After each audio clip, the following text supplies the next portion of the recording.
thoughts about for you? Yeah, we're obviously told the news with the Angels. Me and my wife were just hanging out in Newport for a couple of days after that, and so for some reason, I mean, my wife was like, "Hey, we probably should go back to Arizona." So we rented a car, and we had my car, and because we still have the Airbnb for a whole week. But she was just like, "Hey, we probably should go back home," and we did. And yesterday we were eating dinner, and then we're actually watching the Cubs game, and then kind of just came about. You know, they called my agent, and then I'd be stupid not to accept it. Have you seen the situation at third base being an opportunity for yourself? Yeah, I mean, I'm going to probably get my work in there. I've watched a lot of Cubs games during the year so far. Kind of just keeping up with all the boys. I'll probably just get in my work in at third and bounce around and try to make my Counsell's life a little easier, and we'll go from there. You talk about watching the team. You obviously have to be aware how well they're playing against such tough competition. How exciting! Yeah, they've been kind of going through the gauntlet. You know, they've had probably I think it's the hardest schedule in baseball, and for them to be able to do what they're doing has been really, really special to see, and especially just because sharing the locker room in spring training, kind of gaining a relationship with all these guys, and then kind of watching them, and you saw all the work they were putting in spring training. It doesn't surprise me that they're taking care of business, and just to be able to get that call yesterday, and hey, we have a spot open for you. Would you like it? And I'm like, it would be stupid not to accept it. So I'm so happy to be here. It's been a dream of mine to be in this clubhouse. You guys heard me say it in spring training. So just to be able to fulfill that dream has been special. Maybe it didn't exactly go the straight path that you thought it would, but to be back here to put on a Cubs uniform, what's it like? Yeah, it was definitely been a wild path. Definitely a path that you can't really plan out. Kind of just have to ride the roller coaster, and but that's what this game is, and it's been kind of smooth sailing so far in my career, and this is kind of the first little, kind of bump where I had to kind of navigate some things, and but kind of learning a lot about myself and learning a lot about what I have to offer to teams, and so to be able to come here and give them that versatility and kind of the clubhouse guy that I am, and be a good teammate is something that I'm very interested in. Nicky, can you talk about being a professional and the disappointment of being released right before the Japan trip and not saying anything, and then here you are back, the same team? Yeah, I mean, obviously, I wanted to go to Japan. Japan is unbelievable. The Tokyo that city is unbelievable, and I was fortunate enough for the WBC to experience that. So I was looking forward to that. But to be able to get that news kind of right before, obviously it's a gut punch, but it's one of those things. It's we got to kind of turn the page and let's keep going forward. Like you said, handle it as a professional, and no one's ever going to feel sorry for you, kind of thing. And I learned that as a young age with my parents. No one's going to feel sorry for you. You just got to keep pushing, keep getting up, and crazy though. It's a full circle, and happy to be back. What does it mean to you to perform the way you did in spring, and then just to know that the look they got at you is enough to keep this relationship open and be used? Yeah, absolutely. I mean, I wanted to go in and put up a good spring training, and I can honestly say I did that. So which made it a little bit easier knowing that when I was told that I wasn't going to make the team, it wasn't due to poor play or lack of effort. I gave it my all, and I did pretty well in spring training. So to be able to keep that the lines of communication open the whole time, when I was trying to find a new team, when I was with the Angels, kind of knowing that I could become a free agent again, just keeping that line of communication open with Jed and with the Cubs, it made it a lot easier knowing that if they want to bring me back, let's do it. Just because I created a relationship with all these guys, created a relationship with the clubhouse and the staff and stuff like that, and they've seen me, so it was kind of an easy move. You mentioned in spring, and then obviously right now, just how meaningful it is to be part of this organization. So what was it like telling family, friends, you signed a big league deal, and you'll be playing for the Cubs? It was cool. I mean, it was one thing telling them that I was going to spring training with the Cubs. This one's a little bit different, just because it's kind of real now. I'll be putting on a big league uniform. I'll be in the third base dugout.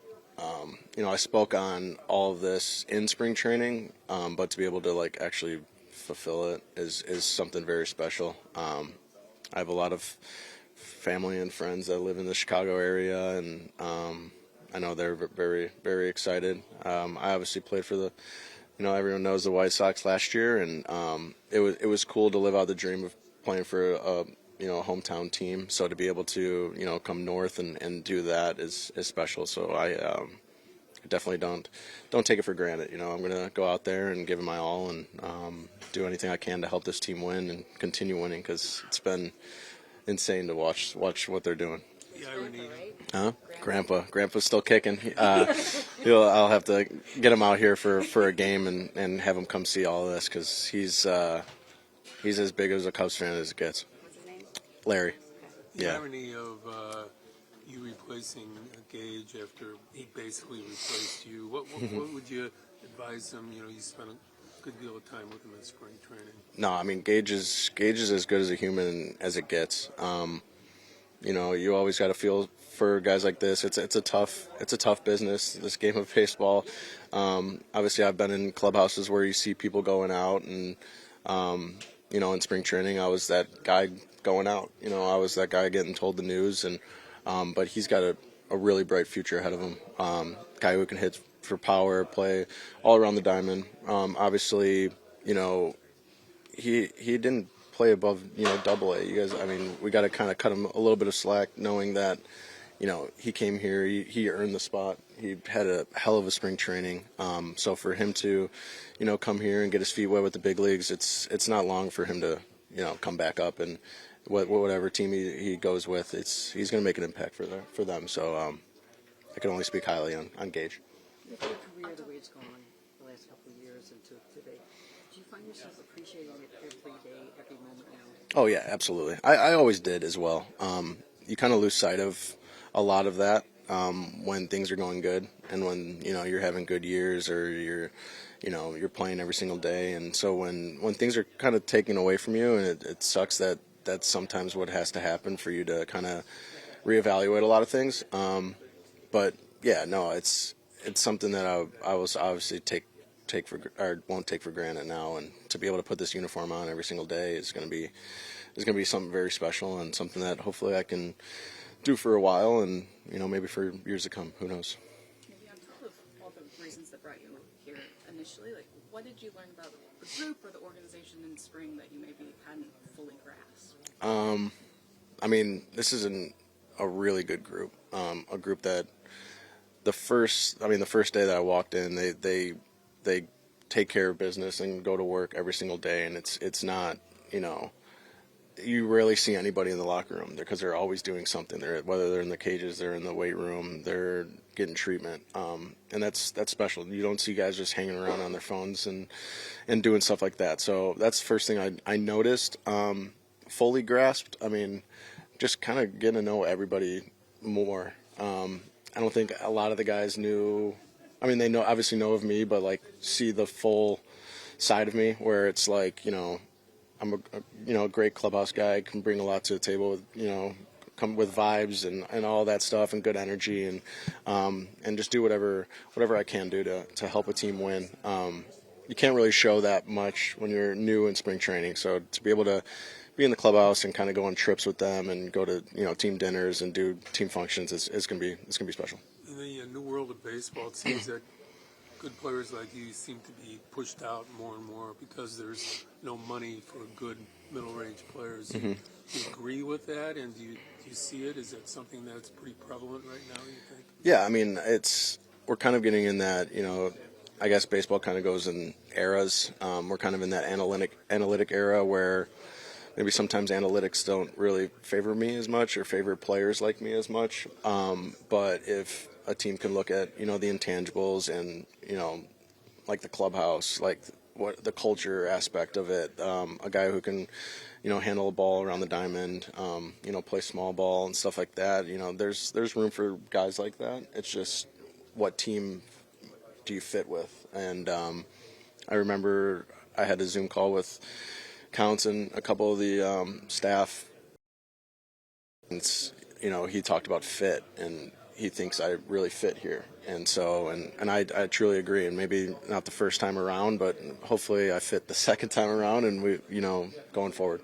Be joining the club and be in this position. Just what are your initial thoughts when you see the team?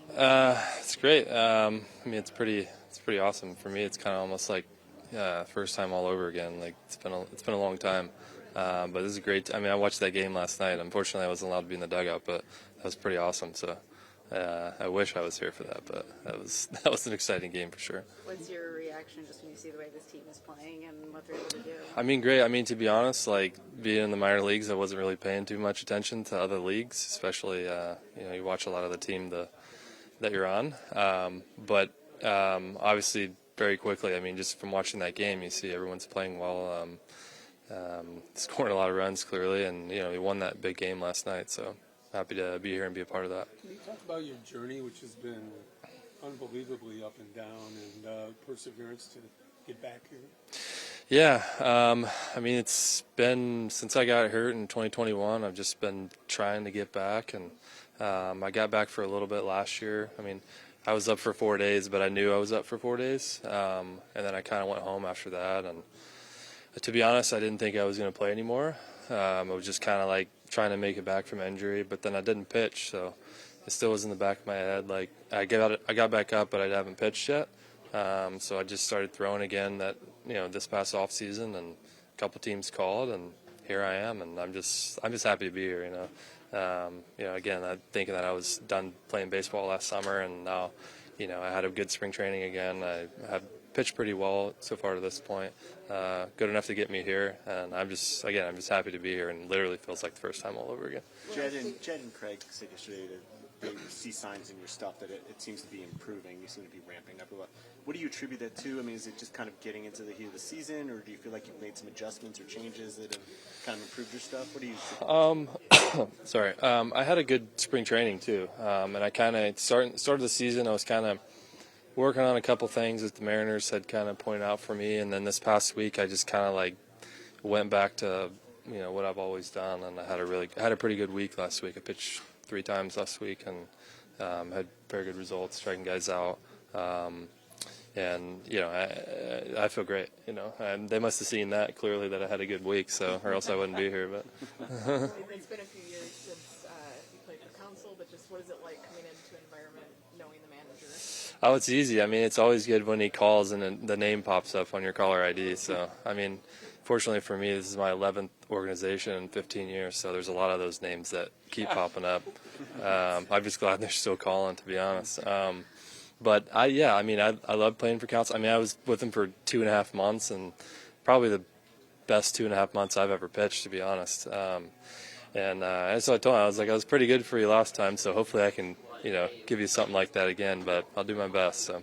Is there anything to that, even if it's been 6 years, like that he's seen you at your best? Did you maybe draw on this? I don't know. I don't know. It's just a nice, comforting thing for me to come in. Most places I go now, I know, at least a handful of people just because I've been passed around so much. But yeah, it's always good to play for someone like that, and that someone that I had a really good experience with, and I know is a great man, was a great player, great manager, and those are the people you want to play for. How are you feeling physically right now, and kind of do you feel like when you're physically right, you can produce? Yeah, I feel great. Like I said, I struggled getting back from, I had a bunch of ups and downs since I had the surgery I had in 2021, and I never stopped trying, that's for sure. I would just get so close and then get knocked right back down. And every time I was physically able, I was doing everything I could. And I don't know. I played for 2 months last year, and I felt okay last year, but then I took like 4 or 5 months off. I didn't do anything. and now I feel a lot better. So maybe I'm starting to think that maybe just that time mentally and physically, it's allowed myself to heal a little more. I mean, again, it has been 4 years, which is a little ridiculous, but I feel great now. What was it about coming back? Was it the recovery process, the injury, not feeling like yourself that made you think you might never play again? All of it. I mean, what I went through last year, I thought I had a good spring training as well, and I ended up opting out and going in minor leagues with the Dodgers for a month and a half. And the claws that I had that got me here, I tried a couple times last year, and there was no bites, and I was starting to. That's why I eventually just kind of went home and wasn't exactly happy where I was with pitching, even though I was throwing well. And then this one caught me off guard. You know, I had pitched well, and again, I had a good week, and you know, my fastball's been good, curveball's been good. Like, I was optimistic in how I felt, but you just start to think that it's never going to happen when, you know, all you need is one team to take a chance, give me a shot, and you know, I'll do what I can, and now I'm here. So. What do you feel like is your strength right now coming out of it? I mean, I feel basically like I did when I was pitching really well. My fastball's been good again. My curveball's been good. I've been, you know, throwing strikes, and that's basically all I'm doing, just being aggressive to guys. You said it feels like the first. Yeah. Have you pictured what it's going to feel like going back on right now? Yeah, I mean, when I went up last year for 4 days, I got in to New York. I was at the Giants. I got in New York like 3:30 in the morning. You know, we had a game that night, and I warmed up the very first day, and I was in the game, and then Patrick Bailey hit a home run, and I was like, oh shit, because I knew I only had 4 days, so I'm like, that's probably my shot, and so yeah, I was definitely visualizing that then, but I've definitely thought about this moment, like getting to pitch again, and you know, long game last night. There's probably a good chance I'm in there today, so yeah, we'll see what happens. Going back to 2019 when you showed up in Milwaukee, can you explain what Counsell does well in terms of like kind of managing the moment, having to feel for pitchers, having to get the group through the entire season? Yeah, I mean, again, I was only there for 2.5 months, but we had a great team there. We had a great group of guys. They were really good there at you know, plugging guys in the right situations, and you know, it seems to be the case here as well. You know, I don't know exactly what it's like. I mean, I'll let you know in a month or so, but yeah, I had great experiences with him and loved him as a manager, and I'm just happy to be back. Just starting the decision on Gage, talked a little bit just about his struggles last night, but just when you look at the body of work he'd shown so far, just what made this the time to get to the work? Yeah, you know, I think just in general, it's the Rule 5 concept, like, and kind of what your background is with that by nature of that pick, and what we're kind of trying to accomplish. You know, just it makes the fit difficult at times. It's, you know, there's some development in the position in the roster spot, and you know, we just didn't feel like we could properly allocate the time to that, and the playing time, and that puts Gage in a tough spot as well. So, you know, we made a move. You know, unfortunately, the nature of that is that you lose the player. But we think, you know, right now it's what's best for the team. To bring in a guy of Nicky's abilities, it's good, but you also have the familiarity from spring training. How much do you enjoy just that component? You're bringing a guy in, that teammates, yourself, the staff. Yeah, I mean, I think it makes day one much easier, for sure. And he's definitely, you know, aligned with a lot of the things, you know, in our conversation. You can kind of go over things actually really fast. Kind of what's important because he's aligned to it already. So should hit the ground running, and you know, he understands what his job is here, and very, very clear on that. On that, he mentioned kind of the Zoom call that he had with you going into spring. Yeah. And how you talked about the fit. Just how do you describe the fit for him? He said not the first time, but now. Yeah, I mean, look, like, so at third base, you know, it doesn't change kind of the nature of third base here. We're going to use different players during the game. We're going to have different player at that position kind of game to game. And I think you've seen, we're going to platoon essentially. Defense, that's one of Nicky's strengths as well. So, you know, you're going to see multiple third basemen, I think, in the game on a day-to-day basis. And I think Nicky fits and is able to kind of execute that profile.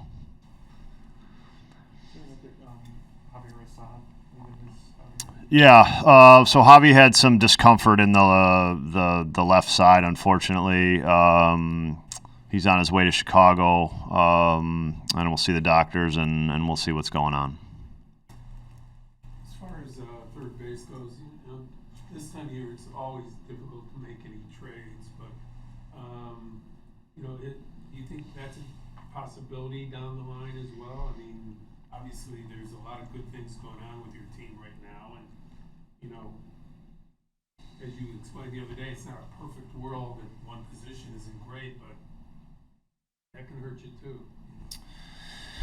Yeah, I mean, I think what we tried to essentially with this move is we're going to play people with experience over there a little more, and that's going to be the nature of it. I think the goal still is to get Matt Shaw back and play in that position, but we need some time for that. So we'll kind of let that play out. I think that's the short term is these are our guys. I think intermediate, but hoping Matt Shaw turns into that guy. Craig, we've been talking a lot about the bottom of the order. They produced again last night. Curious, like when you hit in the bottom of the order, and are we talking to PCA? Whenever you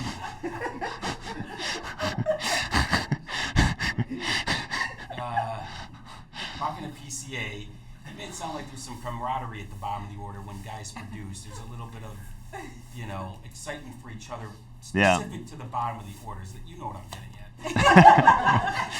I'm wondering if you felt that in the teams you played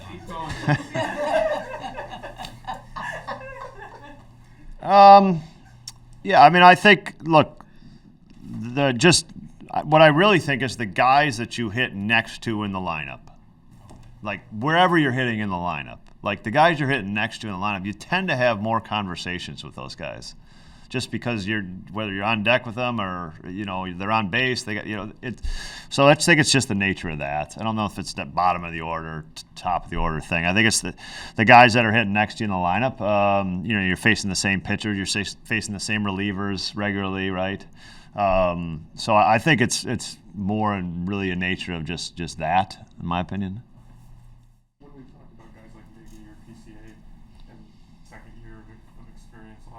Shrinking the slumps, like PCA kind of got off to a slow start. What do you mean on the way he kind of was able to quickly turn the page on that and just what he's been doing the last couple weeks for you? Yeah, I mean, look, like that's a season. That's what happens. You're gonna have stretches where you don't swing the bat well, and it's kind of we always talk about like shrinking them and expanding your times when you're feeling good. It's what good hitters are able to do. They're able to get themselves out of. Everybody's going to go into slumps. Everybody's going to have the stretches where they're locked in, and your goal. You're trying to always figure out ways to kind of shorten and lengthen those two things. And I think as you get more experience, the goal is to. I think you'd probably get better at that. And then I think the other thing for guys like Pete and Miguel is like. I can't state strongly enough how like going through the league for the first time is difficult. There's no pitching in the world like this, and putting 300-400 plate appearances of seeing the pitching under your belt is still the best, makes you most prepared for the next 400. And it's almost, you feel like it's part of this thing. Like you got to get experience to it. Hopefully you can keep your kind of head above water as you get that experience, for the team, right? Last night you talked about how this is a fun team. People should come out and watch this game. You've managed against them when they've been really good. You've been here for a year plus now. Does it feel different at Wrigley when the team is good, when the team is winning? Yeah, I mean, I think I'm not sure, but I know like that was Tuesday night in April last night, and like I Tuesday night in April, that was as fun as you're going to have at a baseball field, right? And there's not many places you can do that at. So I don't know if it has anything to do with like Cubs are good or whatever, but I think what we all experienced together last night, fans, players, you all, it was just a lot of fun, and I think that that's what like being a Cub and playing at Wrigley offers. When it comes to this offense, as much as we see like the effect Kyle Tucker can have, bottom of the order hitting, how much do you correlate like the base running and little things like situational hitting also maybe contributing to the slug or other positives that we're seeing, because you can win in different ways and it's not all on the idea that like you've got a slug or you've got to get these guys always hitting?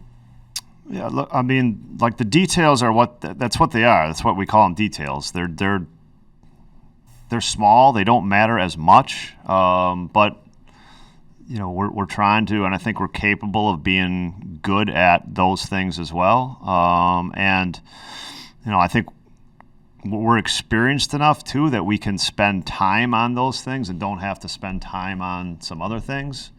And I also think, like I said before, I mean, I think it's important. It's a place where we've connected the group, and they believe in it, they love it, and they want to do it for each other.